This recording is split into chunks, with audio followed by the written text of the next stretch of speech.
দিয়ে দেবো পেঁয়াজ রসুন।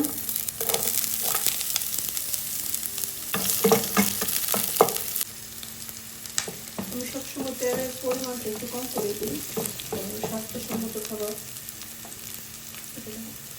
নর্মাল যে মশলা থাকে সেই মশলাই দিব। দিয়ে দেবো সামান্য হলুদ, মরিচ, ধনিয়া গুঁড়া, জিরার গুঁড়া, স্বাদ মতো লবণ। এখন দিয়ে দিব চিংড়ি মাছ।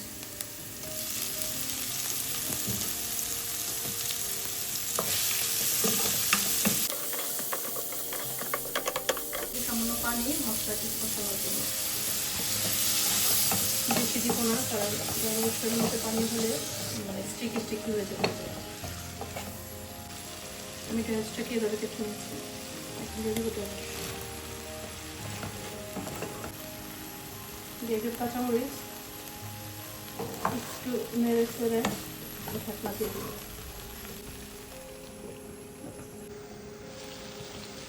আমার রান্না প্রায় হয়ে গেছে, সবগুলি সিদ্ধ হয়ে গেছে।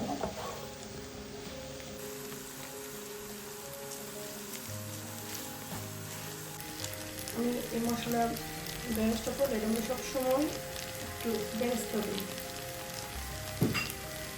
যেটা খেতে অনেক মজা লাগে।